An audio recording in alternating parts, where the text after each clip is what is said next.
everyone, and welcome to Once Upon a Storybook.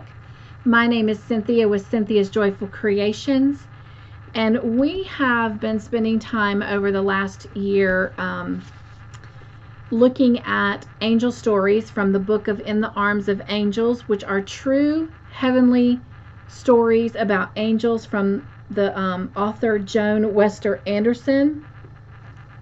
And today we're going to bring this book to a close. So we will end our angel stories. And this is the epilogue that follows at the end of a book. And this is the one for this book. So I'm going to share this with you, and then we'll come back and talk about the future of Once Upon a Storybook. Mother Teresa once said, "We can do no great things, only small things with great love." While reading a magazine in the dentist waiting room in 1990, I came across a story about a woman named Joanne Casey. She had just received a 1,000 points of light award from the first president, George Bush, who gave her the award because of her lifelong commitment to the poor, known as the Mother Teresa of Central Arkansas. Despite her Baptist background, Joanne, her daughter Joanie, and Joanie's teenage son Daniel apparently constituted a complete volunteer organization. I wanted to know more, so I contacted Joanne. Joanne explained that the rural poor have few available jobs and no street shelters, soup kitchens, or overnight programs to give the homeless a warm respite. Even if a family received a box of food, they often had no way to get it home. During the winter, I learned children sometimes missed school because their shoes had fallen apart. On weekends and summers when schools closed and the federal food program stopped, some children went without meals. Abused wives needed shelter, elderly people had health problems, and new babies lacked cribs and diapers. Although Joanne's headquarters were at her home in Thornton, Arkansas, she actually worked within a 60 to 80 mile radius. No 2 days were ever the same. Over the years, Joanne had built up a donor list of people who collected food, furniture, and other items for her. Many just deposited them on her porch and helped her distribute them, but it was apparent that the need was overwhelming and constant. Since I was an incurable garage sale shopper, I decided to become a helper. Through the next decade, while writing books about heavenly angels, I bought secondhand shoes, baby clothes, and blankets and shipped them to the earthly angels in Thornton. Along the way, I got to know this faith-filled family. Amazingly, they were usually upbeat and rarely judgmental or discouraged. Joanie told me that she considered it a privilege to serve. Daniel confided that his goal was to become an orthodontist so he could straighten needy children's teeth.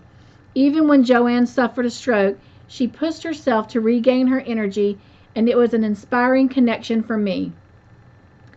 In 2001, with the help of some techies, I launched the Where Angels Walk website, which includes excerpts from my books and a story of the week from my piles of unpublished readers. I decided to send these stories to readers on a subscription list, which proved very popular. By December of 2002, more than 15,000 people had signed up for the free service, and there are almost 30,000 on the list now. Many have commented that the weekly mailing was a touch of reassurance in the midst of their often challenging lives. On December 14, 2002, as I started to write the weekly story, my thoughts turned to the Caseys. Christmas would be even harder this year since Joanne had still not fully recovered from her stroke. December also heralded cold weather, and I began to think of those children and their broken shoes. Slowly an idea grew. What if I told my subscriber list about Joanne? At first I rejected the idea. My focus was angels, not fundraising. If a project of any kind gets too busy, it loses its impact. But the prodding continued. Was it the angels? Impulsively, I wrote a new story of the week explaining Joanne's mission and asking interested people to send a pair of socks to her. It's a gift almost anyone can afford, and it's easy to mail, I pointed out. If you're already involved in another Christmas project, keep going. But if you're able to do something small, I suspect a pair of socks, even a used pair, would be quite welcome in Thornton. I sent the message off before I could think too deeply about it. Positive responses came immediately. I sent your email up and down our block. I put a basket for used socks donations on my porch. Our brownie troop and their families will be sending socks. This year, my staff will buy socks instead of getting me a gift. Could Joanne use some gently worn coats too? Stunned and grateful, I decided to call the Caseys just in case they began to get a lot of mail. Socks, Joanne echoed. New socks. Well, yes, there might be several boxes. We've never had new socks, not in all the years we've been doing this. I learned that, as usual, God's timing had been perfect. For just a week previously, Joanne had lost her balance while sorting used crayons and had fallen and broken her leg. Now she was in a cast, in a wheelchair, and unable to leave the house. The family had also missed the deadline for the first time ever to apply for a donation from Toys for Tots, so the area children would be exceptionally needy this year. I pictured Joanne's face light up in smiles when she saw some socks dancing in her kitchen. But I had wildly underestimated the scope of this project. For as the packages flowed in and Joanne started to understand the sheer love involved, it was all she could do to keep from weeping whenever I phoned for an update. There were bags and boxes everywhere, loaded 4 deep on the porch, completely filling the little post office branch, piled in Joanne's bedroom, and eventually overflowing to the upstairs. The boxes contained socks, ultimately more than 26,000 pairs of them, but also toys, warm sweaters, underwear, actually the most desirable item, scarves, cases of powdered milk, even cash that went immediately toward the purchase of food.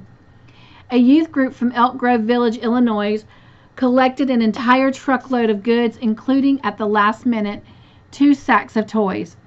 Their ministers drove it to Thornton, arriving moments after Joanne had run out of toys to give. A man from New York did the same, stopping at prearranged sites across the South to pick up packages. He was able to outfit a homeless man on the road with donations from the truck and actually shared part of the holidays with the Caseys and their extended family, having nowhere else to go.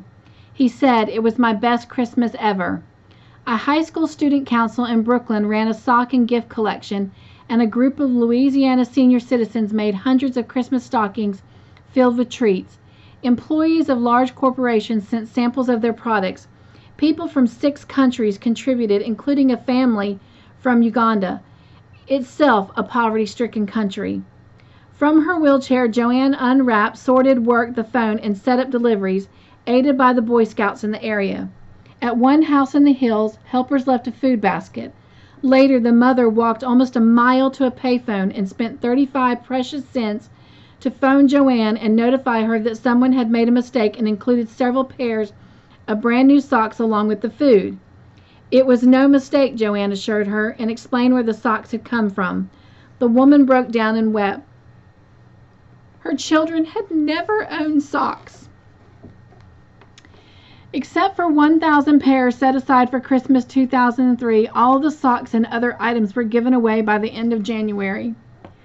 Many email subscribers have told me that sending items to Joanne will be part of their giving from now on.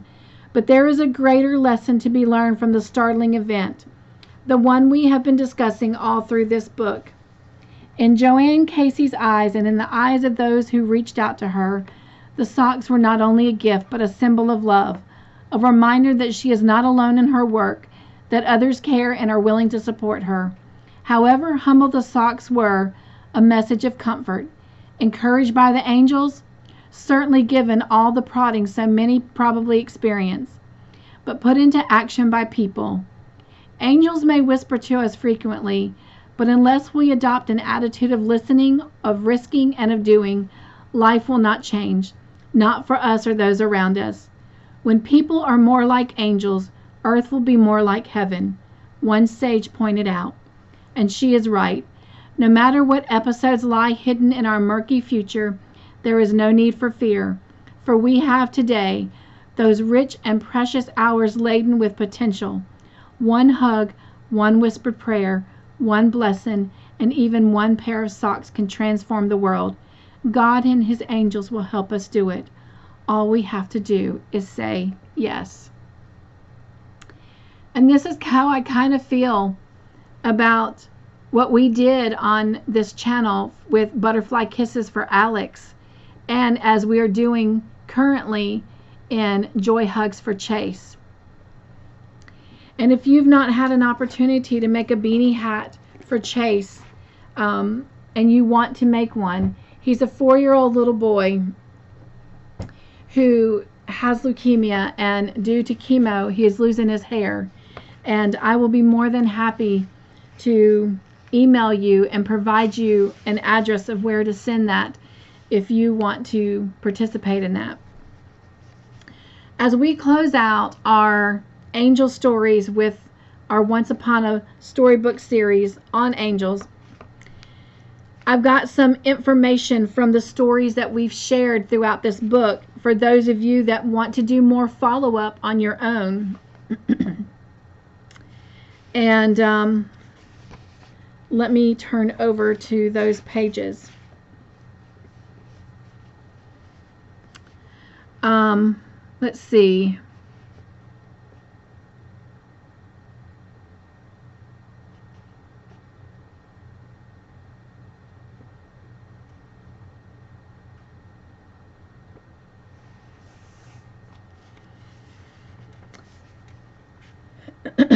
The story that was mentioned about Terry's beautiful angels, there is a website that you can go to learn more about those. It's www.terrysangels.homestead.com. I'm going to spell that out. www.terrysangels.homestead.com. From the story about Rita, I think it was called A Miracle for Rita, you can contact Rita about her book or a speaking date at the phone number 412-576-5844 or this address, 35425 Willow Circle, Fruitland Park, Florida, 34731. Willow is Willow. Fruitland is one word, and it is Fruitland, and then Park, Florida. To sign up to receive Angel Stories of the Week, you can go to www.joanwanderson.com. And you can contact Joanne Casey at Joanne Casey's Charities, 315 South 2nd Street, Thornton, Arizona, 71766. All donations are tax deductible, and the need goes on all year long. Second on the street address, South 2nd Street, is spelled out SECOND. Thornton, THORNTON, Arizona, 71766. And that was 315 South 2nd Street, Thornton, Arizona, 71766. Well, I appreciate you joining me for these angel stories every week. Again, I am very appreciative of my friend Bree from Bree's Little Yarn Corner that shared this book with us. And stay tuned next week to see what our new story will be. It may not fall under a theme, but they will be definitely some interesting stories. All right. And until then, be joyful, everyone. And I'll see you again soon in whatever the next story is in our adventure. Bye.